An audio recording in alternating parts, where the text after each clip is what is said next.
अस्सलाम स्टूडेंट्स, इंशाल्लाह अभी हम पार्ट 3 पढ़ेंगे जो कि first unit of health assessment 2 fourth semester के हैं। ठीक है, तो फर्स्ट यूनिट में हमने 2 पार्ट पहले अपलोड किया हुआ है। अगर आप लोगों ने नहीं देखे हुए तो केम्यू नर्सिंग लेक्चर अहमद को विज़िट कर लें और उसको सब्सक्राइब करें। ठीक है, ताकि नई आने वाले वीडियो की नोटिफिकेशन बर वक्त पहुँच जाए। तो उसके लिए आपने बेल को दबाना है। ठीक है, बेल द आइकन। तो हमारे पास क्या है कि सर्वाइकल स्पाइन से थर्ड पार्ट हम स्टार्ट करेंगे। तो उसमें सबसे पहले आपने रेंज ऑफ मोशन को ही क्या करना है, देखना है। ठीक है, तो रेंज ऑफ मोशन में आपने फ्लेक्शन को देखना है। ठीक है, मतलब आज the patient to touch chest with chin, मतलब आपने चिन पे जो है चेस्ट को टच करना है। ठीक है, मतलब डिक्रीज द एंगल को कराना है। ठीक है, 45 एंगल। ठीक है, फिर क्या है कि मतलब एक्सटेंशन कराना है। एक्सटेंशन ये भी है कि look up at the ceiling, मतलब जो है 45 एंगल पे एक्सटेंड कराना है हेड। ठीक है, फिर आपने क्या करना है कि लेटरल फ्लेक्शन कराना है। ठीक है, एक साइड पे जो है वो फ्लेक्स कराना है कि touch each shoulder each air. ठीक है, तो आपने एयर पे जो है ईच शोल्डर को ही क्या करना है, टच करना है। ये है हमारे पास। ठीक है, कि लेटरल फ्लेक्शन ये है और ये भी हमारे पास राइट फ्लेक्शन है बल। ठीक है, तो ये इस एयर पे जो है ये शोल्डर को टच करना है और इसी तरीक़े से ये इस एयर पे ये शोल्डर से टच कराना है। ठीक है, फिर क्या है कि जो रोटेशन होती है ना, to turn head right right then left. ठीक है, तो ये भी आपने इसी तरीके से बेंड कराना है। फिर आपने इसी तरीके से जो है वो सर्कुलर जो है वो रोटेशनल मूवमेंट देना है। ठीक है, तो 70 डिग्री पे। फिर हमारे पास कि रिपीट द सर्वाइकल जो है range of motion against the resistance, ये तो नॉर्मल हो गया ना। फिर अगर हम उसको रेजिस्टेंट अप्लाई करा ले, ठीक है, तो अगर रेजिस्टेंट हमने अप्लाई की और फिर उसको पेशेंट को आप कहते हैं कि आपने अपना हेड जो है वो टर्न करना है। अगर उसने की तो फिर अच्छा है। ठीक है, लेकिन उसने अगर ये रिस्पॉन्ड नहीं की तो फिर इसको मसला है। ठीक है, सर्वाइकल स्पाइन में तो जब ampere range of motion can be because of, अगर रेंज ऑफ मोशन वो नहीं करा रहे थे तो इसका रीज़न्स क्या होंगे कि सर्वाइकल स्ट्रेन हो गया। स्ट्रेन क्या होते हैं, जब मसल में और टेंडन में कोई भी टेयरिंग आ जाए या वो कट हो जाए। ठीक है, या कोई भी मतलब कटिंग वगैरह हो जाती है ना, स्ट्रेन। ठीक है, तो स्ट्रेन बन जाती है, तो सर्वाइकल स्ट्रेन हो सकती है। फिर सर्वाइकल डिस्क डिजनरेशन डिजीज़ हो सकती है, मतलब जो सर्वाइकल वर्टेब्रा होते हैं ना, तो उसके जो दरमियान वर्टेब्रल डिस्क होती है, तो ये कार्टिलेजिनियस जॉइंट भी ख़त्म होने की वजह से ये मसला हो सकती है। फिर हमारे पास जो सर्वाइकल कॉर्ड होती है उसकी कंप्रेशन की वजह से हो सकती है, जो दरमियान की एरिया होती है वो कंप्रेस हो जाती है, फिर इसके वजह से जो है वो अपना हेड टर्न नहीं करा सकते। फिर क्या, कंप्रेशन फ्रैक्चर ये वो मोस्टली जो है वर्टेब्राज में होती है। ये बहुत ज़्यादा वज़न की वजह से होती है, मतलब वेट उठाने की वजह से। तो इसकी वजह से जो वर्टेब्राज की जो एक वर्टेब्रा होती है ना, तो उस वर्टेब्रा क्या होती है, कंप्रेस होती है, साइज़ में डिक्रीज़ होती है और जो फ्रैक्चर में थोड़ा थोड़ा जी क्या हो जाती है, ब्रेक हो जाती है। फिर क्या है कि लंबोसेक्रल जो मस्कुलर स्ट्रेन होती है, मतलब जो लंबर होती है और सेक्रल उसके दरमियान जो मतलब स्ट्रेन आ जाती है। स्ट्रेन जब मसल में कोई भी डिफॉर्मिटी आ जाती है ना, और किस जगह में है, फॉर एग्जांपल ये जो बात है लंबोसेक्रल, मतलब ये है कि लंबर और सेक्रल के दरमियान मसल है, उस मसल में कोई भी ब्रेकिंग वगैरह कटिंग वगैरह आया हुआ है, तो इसी वजह से वो अपने जो है वो लंबोसेक्रल जो एरिया है वो टर्न नहीं करा सकती। ठीक है, फिर हमारे पास अदर जो असेसमेंट है कि थोरेसिक एंड लंबर जो स्पाइन है रेंज ऑफ मोशन आपने चेक करना है। तो थोरेसिक और लंबर आपने जो कि फ्लेक्शन, सबसे पहले आपने बेंड होना है ना, तो बेंड होने के लिए जो है मतलब आपने फॉरवर्ड क्या करना है कि bend forward to touch the toy. ठीक है, ये है हमारे पास फ्लेक्शन। ठीक है, कि अपने टॉय को जो है वो क्या करा लें, आसेस करा लें, तो मतलब जो अपने हाथ लेके आए 90 डिग्री पे हो सकती है। ठीक है, फिर हमारे पास जो हाइपर एक्सटेंशन हो गया है, तो हाइपर एक्सटेंशन ये भी हमारे पास क्या है कि बेंच बैकवर्ड। फिर ये सब जब नॉर्मल यही है ना, तो नॉर्मल से जब इसी तरीके से उसकी जो हेड है वो आ जाए तो उसको हम हाइपर एक्सटेंशन कहेंगे। ठीक है, फिर क्या है कि lateral bending stabilising incline pelvic and bend side to side, ठीक है 30 पे, मतलब ये 30 हो गया, फिर दोबारा दूसरी ये हो गया, ठीक है। अगर वो अपने आप को स्टेबल करा सकते हैं ना, तो इसका मकसद है कि ये ठीक है, ठीक है। फिर आपने क्या करना है, हाथ रोटेशन करना है। रोटेशन मतलब from the right to left, rotation इसी तरह राइट टू लेफ्ट, फिर राइट टू लेफ्ट, ठीक है। तो ये इसी तरीके से रोटेशन कराना है, ठीक है। फिर आते हैं कि जो शोल्डर जॉइंट होते हैं ना, तो शोल्डर जॉइंट को भी यूज़ कराना है। तो सबसे पहले फ्लेक्शन को चेक कराना है। फ्लेक्शन है कि forward the arm should be 180 angle, ठीक है। तो आपने सबसे पहले आप उसकी एंगल को चेक करवाएंगे, ठीक है, कि उस वो फ्लेक्शन करवा रही है या नहीं, ठीक है। ये वाला पिक्चर हो गया, ठीक है। तो अगर ठीक है, तो फिर आपने क्या करना है, पर एक्सटेंशन को भी चेक करना है कि arm backward with the elbow strengthen normally, वो नॉर्मली हो रहा है या नहीं हो रहा है, ठीक है। स्ट्रेंथन मतलब एक्सटेंड हो रहा है या नहीं। फिर क्या है कि एबडक्शन के कि raise arm out to the side and overhead, ठीक है। ओवरहेड आपने जो है अपने आर्म को राइज कराना है। फिर रिडक्शन कराना है कि cross arm in front of body, ठीक है, फ्रंट ऑफ द बॉडी आपने एक्सटेंड कराना है। फिर क्या इंटरनल रोटेशन कराना है कि one hand at the back to touch one shoulder blade, ठीक है। तो वन हैंड जो है आपने बैक साइड पे लेके जाना है, ठीक है, कि बैक जो ब्लेड हैं वो टच करा रहे हैं या नहीं। फिर एक्सटर्नल रोटेशन को भी place one hand behind neck और head as for hair brushing वगैरह ये चीज़ें, ठीक है। फिर आती है कि जो एल्बो जॉइंट होती है तो उसकी रेंज ऑफ मोशन, मतलब सबसे पहले फ्लेक्शन को चेक करना है कि bend elbow toward the forehead हो रहा है या नहीं हो रहा है। एक्सटेंशन स्ट्रेंथन मतलब जो आपकी एल्बो है वो एक्सटेंड हो रहा है या नहीं। प्रोनेशन जो टर्न फार्म जो है वो अपवर्ड होता है या नहीं, ठीक है। फिर सुपिनेशन जो पाम होती है वो ये फार्म जो ऊपर प्रोनेशन है, प्रोनेशन में आप जो फार्म होती है वो डाउनवर्ड करा देते हैं, लेकिन जो सुफिनेशन होती है उसमें फार्म अफोर्ड होती है, ठीक है। Repeat all movement against the resistance, और फिर रेजिस्टेंस के खिलाफ जो है वो तमाम के तमाम मूवमेंट करवाना है, ठीक है। फिर आपने जो है breast joint range of motion check करना है, ठीक है, कि फ्लेक्शन वो करते हैं या नहीं। तो फ्लेक्शन में उस आपने बेंड द रेस्ट डाउनवर्ड, मतलब ये 90 पे वो ब्लेंड हो रहा है या नहीं, ठीक है। ये सामने जो पिक्चर है, ठीक है। फिर आपने हाइपर एक्सटेंशन, मतलब हाइपर एक्सटेंशन यही है, ठीक है, कि bend the breast up to 70 जो है डिग्री, ठीक है। फिर क्या कि ऑलर डिविएशन को चेक कराना है, ठीक है। तो ये पिक्चर जो है ये हाइपर एक्सटेंशन, ये एक फ्लेक्शन, और ये हमारे पास क्या है कि ऑलर डिविएशन जो दूसरा वाला है, ठीक है। बाद में मैं पिक्चर में दिखाऊंगा। और ये हमारे पास क्या है, toward moving the hand outward, ठीक है। तो ये आउटवर्ड हो गया। फिर रेडियल जो है deviation from move head inward, ठीक है। तो ये इनवर्ड की तरफ चला गया। Repeat all the movement against the resistance, और ये सब के सब जो मूवमेंट है रेजिस्टेंस के खिलाफ जो है कराना है, ठीक है। ये है हमारे पास कार्पल टनर सिंड्रोम, ये असेसमेंट कराना लाजमी है, ये एमसीक्यूज़ के लिए भी ज़्यादा इंपॉर्टेंस है। तो कार्पल टनर सिंड्रोम कौन सा सिंड्रोम होती है, तो पॉजिटिव पेलन मैंने और पहले हमने बताया कि 90 एंगल पे क्या करना है कि फ्लेक्शन अपने जो है इसी तरीके से हैंड को 90 एंगल पे करना है, ठीक है।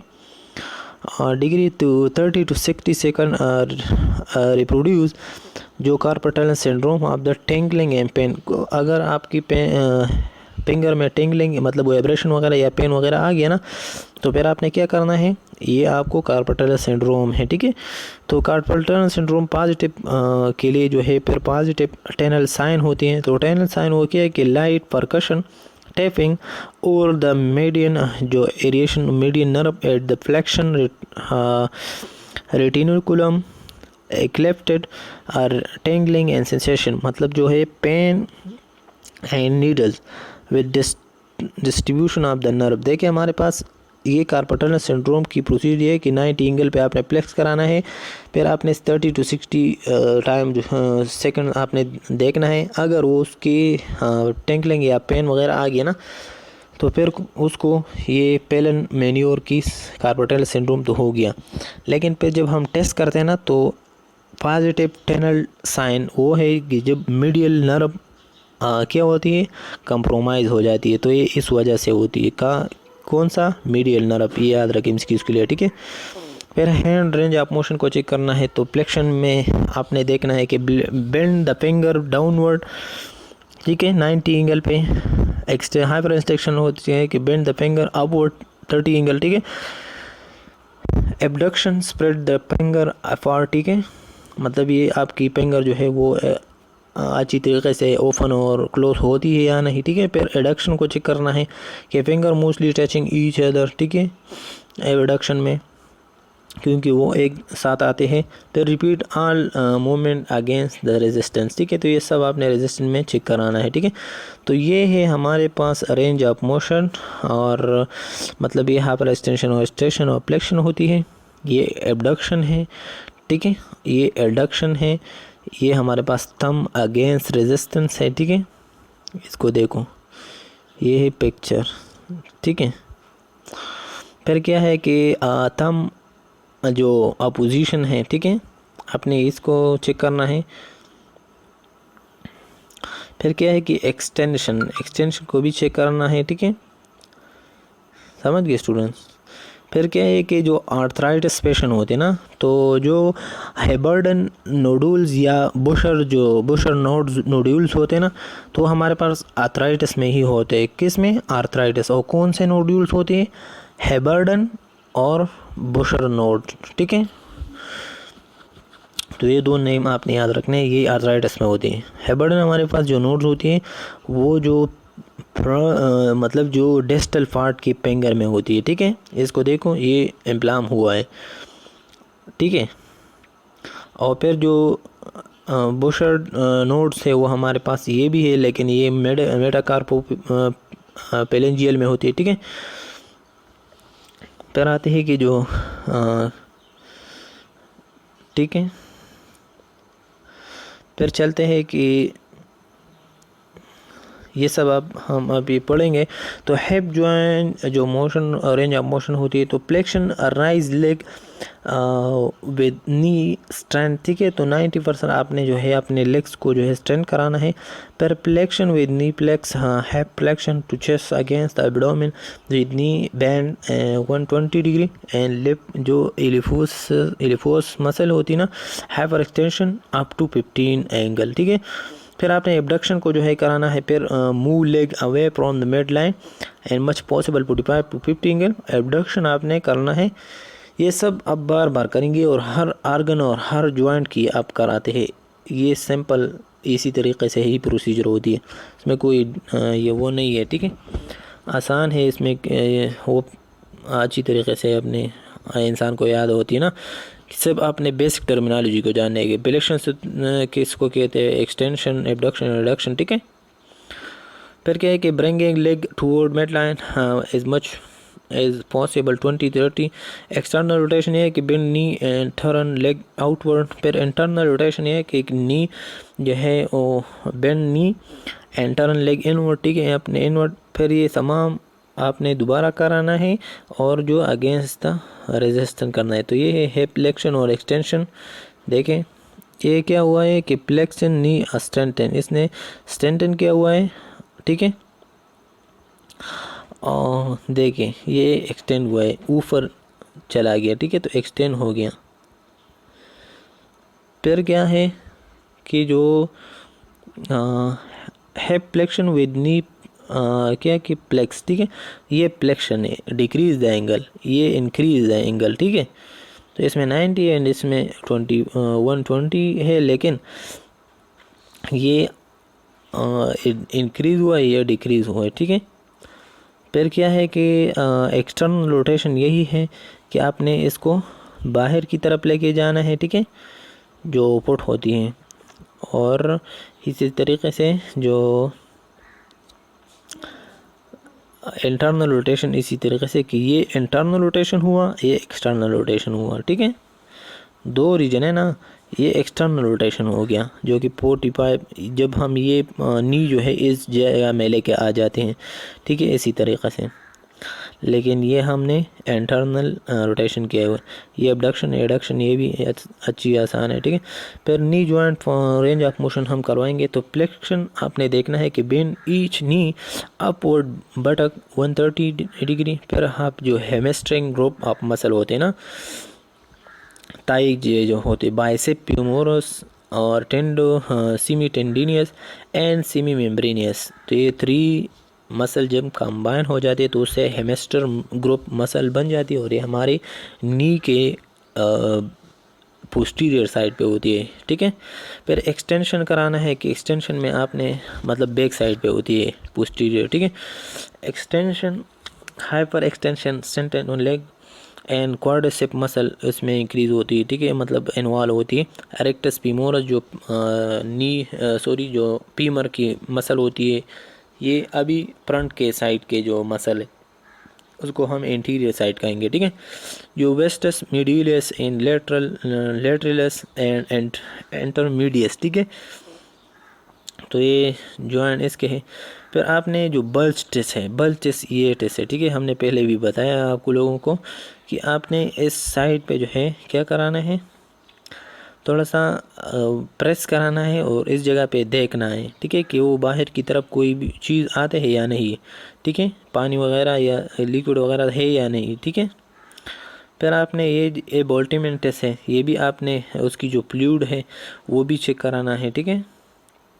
फिर ankle form range of motion जो है तो planter flexion moving down toys downward, जो आपकी टॉयज होती ना वो आपने प्लेंटर फ्लेक्शन कराने हैं। मतलब ये नॉर्मल फुट हो गया, देखें नॉर्मल फुट इसी तरीके से होते हैं, ठीक है। तो फिर जब आप क्या कर ले प्लेंटर फ्लेक्शन करा लेते हैं ना, तो देखिए बाद में ये पिक्चर आते हैं, ठीक है, ये है हमारे पास। फिर हम आते हैं, ठीक है, आपको दिखाते हैं। फिर एंगल एक्सटेंशन मतलब होती है या डोर्सोफ्लेक्शन होती है, ठीक है, मूविंग टॉय अपवर्ड। और जब आपकी टॉय अपवर्ड होती है तो उसको हम डोर्सोफ्लेक्शन कहते हैं, और जब नीचे की तरफ जाते हैं तो उसको हम प्लेंटर फ्लेक्शन कहते हैं। इवर्जन क्या होते हैं कि बेंड द फुट आउटवर्ड जब आपके फुट चले जाते हैं तो उसको हम इवर्जन कहते हैं। इन साइड पे जब बेंड हो जाती है तो उसको हम इन्वर्जन कहेंगे, ठीक है। फिर क्या है कि एंकल जो रेंज ऑफ मोशन होती है तो एंकल में ये है, देखें इसमें क्या है कि एबडक्शन, ठीक है, तो move the foot away from mid line, तो मिड लाइन से जब वो डिक्रीज होती है, ठीक है, तो फिर आपने क्या करना है कि एबडक्शन मूव जो है move the foot away from the mid line, ठीक है, तो उसको हम एबडक्शन कहेंगे। और एडक्शन जब move the foot toward the mid line के जब हम करीब जाते हैं ना तो फिर उसको हम एडक्शन कहेंगे, ठीक है, मतलब ऐड होना, जमा होना, ठीक है। रोटेशन है कि rotation motion of abduction and adduction, ठीक है। तो repeat these मैनोवर against the resistance, और ये आपने रेजिस्टेंस के खिलाफ फिर दोबारा अप्लाई करना है। तो ये हमारे पास डोर्सोफ्लेक्शन हो गया, ये हमारे पास क्या है, ये हमारे पास प्लेंटर फ्लेक्शन हो गया।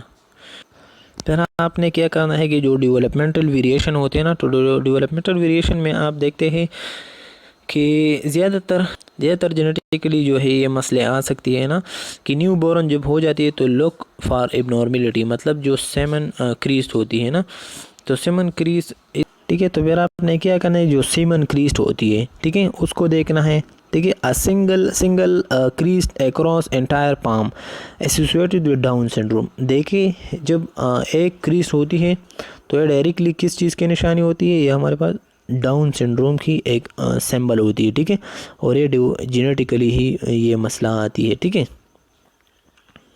समझ गए स्टूडेंट। सेमन क्रीज मतलब एक क्रीज होती है, इसको देखो ये सेमन क्रीज है, देखें ये सेवन क्रीज है, ठीक है, एक क्रीज है कुछ और नहीं है, ठीक है, तो ये जेनेटिकली है। और ये साइन सिम्टम है किस चीज़ के, डाउन सिंड्रोम के। डाउन सिंड्रोम वो सिंड्रोम होती है जो कि 21 क्रोमोसोम पे उसके साथ एक और 8 क्रोमोसोम हो जाती है, मतलब और क्रोमोसोम आ जाती है, ट्राइसोमी बन जाती है। नॉर्मली 2 क्रोमोसोम होती है, लेकिन फिर डाउन सिंड्रोम में ट्राइसोमी होती है, ठीक है। फिर क्या है कि जो पोलिडेक्टिली होती है ना, पोलिडेक्टिली वो जो एक्स्ट्रा डिजिट्स हो जाती हैं, तो इसको देखो ये दूसरा जो है उसकी इजाफी फिंगर आ जाती है, तो उसको हम पोलीडेक्टिटी, ठीक है, डेक्टिली। फिर हमारे पास क्या है कि ठीक है, तो ये भी एमसीक्यूज के लिए याद रखें कि जब एक्स्ट्रा डिजिट आ जाते हैं तो उसको हम पोलीडेक्टिली कहते हैं। और जब दो मिडल फिंगर जो है वो जब बाय बर्थ कनेक्ट पैदा हो जाती है ना, तो उसको हम वेबेड डिजिट कहते हैं, और ये सेंडेक्टली, हाँ ठीक है, तो ये आपने याद रखना है। फिर साइन ऑफ हिप डिस्कलरेशन होती है, तो हिप क्लिक जो है या एसिमेट्रिक ग्लूटल जो पोर्ड होती है, ठीक है, ये आपने सब जो है अच्छी तरीके से ही, ठीक है। तो फिर हमारे पास क्या होती है कि जो डेवलपमेंटल वेरिएशन अदर होती है, तो infants should be able to lift the head and tongue from the prone position by 2 months of age, ठीक है, मतलब जो फोर आर्म होते हैं ना, तो वो स्ट्रेंथन हो जाती है, ठीक है। मतलब नॉर्मली तो 2 month के जो पेशेंट होती है वो तो अपना जो लेफ्ट है, मतलब अपनी क्या कि मतलब लेफ़्ट साइड और राइट साइड को तो नहीं देखती, मतलब अपना हेड तो लेफ़्ट साइड पे नहीं करा सकती है, अपनी ट्रंक वगैरह, ठीक है, और प्रोन पोजीशन वगैरह ये अपने जब आप प्रोन पोजीशन पे उसको लिटा देते हैं ना, तो वो दोबारा अपने आप को ऊपर नहीं करा सकते 2 month के जो इन्फेंस होते। लेकिन ये जो इन्फेंस होती है वो अपने फोर आर्म की मजबूती की वजह से जो है वो क्या करा देती है, अपने आप को सही पोजीशन में लेके आ सकती है, ठीक है। तो ये भी हमारे पास इन्फेंस की डेवलपमेंटल वेरिएशन है, जो पहले हमने पढ़ी ये भी वो भी था, ठीक है। फिर क्या कि forces of the thoracic and lumbar spine is normal until the infants can sit without support. मतलब किफोसिस ये जो है ये तो देखिए आपको पता है कि किफोसिस तो नॉर्मली जो बेबी जो है 7 month का होता है ना, तो उसकी thoracic और जो लंबर स्पाइन होती है ना, तो वो तो बहुत ज़्यादा फ्लेक्सिबल होती है। उसकी वजह से जो है वो जब सेटिंग पोजीशन में रख देते हैं तो उसकी जो पीठ होती है वो बाहर की तरफ निकल जाती है ना, जो विदाउट सपोर्ट, ठीक है। तो ये नॉर्मल होती है, ठीक है, ये किफोसिस वगैरह नहीं होती है ना। मतलब जब वो आप लेटते हैं ना, ठीक है, तो वो इसी तरीके से नहीं होती, बल्कि वो इसी तरीके से ही होती है, ठीक है, छोटे बच्चों की, ठीक है, जो 7 month का होता है, क्योंकि ज़्यादातर वो कार्टिलेजिनियस स्ट्रक्चर उसकी होती है। तो ये किफोसिस नहीं होती, बल्कि ये नॉर्मल फिनोमेना होती है विदाउट सपोर्ट, ठीक है।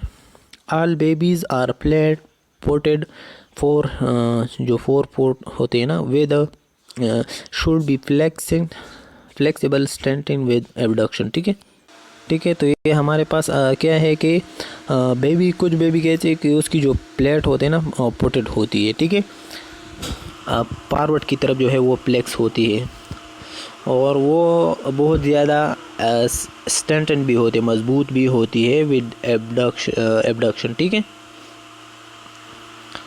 फिर क्या है कि डेवलपमेंटल वेरिएशन में चिल्ड्रन की अगर हम बात करें तो एबनॉर्मलिटी जीनोम वेरियम जो है, तो जीनोम वेरियम के कि बाउल लेग होती है, जो नी होती है ना, तो वो नी जो है वो लगा हुआ होती है।